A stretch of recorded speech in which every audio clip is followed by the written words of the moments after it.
শেখ হাসিনা কিন্তু বারবার বাংলাদেশে প্রবেশ করার চেষ্টা করেছে। তিনি কিন্তু বলছে চট করে ঢুকবে। ফায়ার সার্ভিসের একজন চৌখাস কর্মীকে যিনি অনেক তাড়াহুড়া করে এই আগুন নিয়ন্ত্রণের চেষ্টা করেছেন, তাকে ট্রাক ড্রাইভারের মাধ্যমে পিষে তারপরে হত্যা করা হয়েছে। তার মানে এই সবকিছু শেখ হাসিনার চক্রান্তে, সবকিছু আওয়ামী লীগের চক্রান্তে।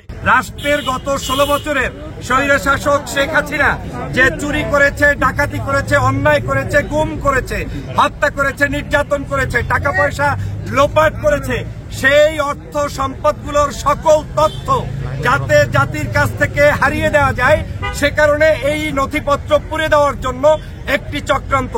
দ্বিতীয় কাজ হচ্ছে বাংলাদেশের রাজনৈতিকভাবে অস্থিরতা বিরাজ করানো।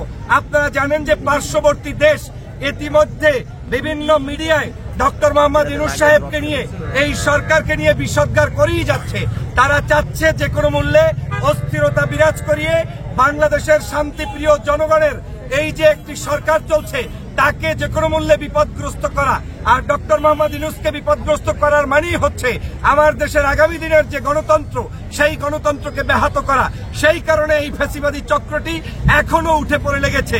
আপনারা জানেন গতকালকের ফায়ার সার্ভিসের এই যে মধ্যরাতে, ভোর রাতে ফায়ার সার্ভিসের কর্মীরা যখন আগুন নিবানোর জন্য এসেছে, তখন সেই ফায়ার সার্ভিসের একজন চৌখাস কর্মীকে যিনি একজন দেশপ্রেমিক, যিনি অনেক তাড়াহুড়া করে এই আগুন নিয়ন্ত্রণের চেষ্টা করেছেন, তাকে ট্রাক ড্রাইভারের মাধ্যমে পিষে তারপরে হত্যা করা হয়েছে। তার মানে এই সবকিছু শেখ হাসিনার চক্রান্তে, সবকিছু আওয়ামী লীগের চক্রান্তে। আমরা বারবার সরকারকে হুঁশিয়ার করে বলার চেষ্টা করেছি, বাংলাদেশের এই শেখ হাসিনার প্রতাত্তাদেরকে নিয়ে, ষড়যন্ত্রবাজদের নিয়ে আপনারা সরকার চালাতে কখনোই পারবেন না। শেখ হাসিনা কিন্তু বারবার বাংলাদেশে প্রবেশ করার চেষ্টা করেছে। তিনি কিন্তু বলছে চট করে ঢুকবে, 0 পয়েন্টে ষড়যন্ত্র করেছে।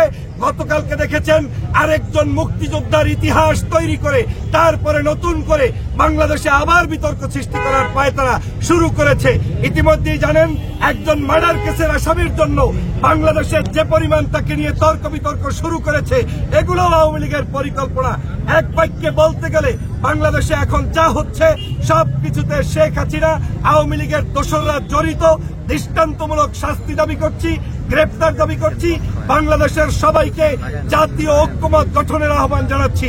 আর আমি এই সরকারকে আহ্বান করব, যদি আজকের এই ফ্যাসিবাদের প্রবল থেকে রক্ষা পেতে হয়, তাহলে আপনাদের সবাইকে মিলে শক্তিশালী একটি গভর্নমেন্ট প্রতিষ্ঠা করতে হবে, যেই গভর্নমেন্টের মধ্যে আওয়ামী বিরোধী শক্তিশালী ইমেজ যাদের আছে, যারা কোনো অবস্থায় আওয়ামী লীগের সাথে কম্প্রোমাইজ করবে না, তাদেরকে আপনার নিয়োগ দিয়ে প্রত্যেকটি পদে পদে দেশপ্রেমিক নাগরিকদেরকে নিয়োগ দিতে হবে। তারপরেই আপনি সুরক্ষিত থাকবেন। না হয় সচিবালয়ের মতো একটি জায়গা আপনি দেখেন পুরে ছাই করে ফেলেছে। আজকের এই বাংলাদেশে এটা কখনোই কল্পনা করা যায় না। আমাদেরকে মনে রাখতে হবে, বর্তমানের এই ফ্যাসিবাদের দোসররা যে কোনো মূল্যে ডক্টর মোহাম্মদ ইউনূস তাকে যদি অপমান করতে পারে, এই সরকারকে অপমান করতে পারে, তাহলেই কিন্তু বাংলাদেশকে আবার তারা আরেকটি খাদের ভিতরে নিমজ্জিত করতে পারে। সেই ষড়যন্ত্র তারা অব্যাহত রাখছে।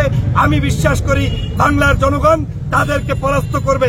আমি স্বরাষ্ট্র উপদেষ্টাকে আমি অনুরোধ করব, যে কোনো মূল্যে বাংলাদেশের এই ধরনের তালবাহনা বন্ধ করুন, পীড়িত করা বন্ধ করুন। আওয়ামী লীগের কোন ব্যক্তিকে যেখানে পাবেন যারা দেশ বিরোধী ষড়যন্ত্রকারী, তাদেরকে অতি সত্বর গ্রেপ্তার করুন। আদর যত্ন করলে তাদের দ্বারা বাংলাদেশ সুরক্ষিত থাকবে না।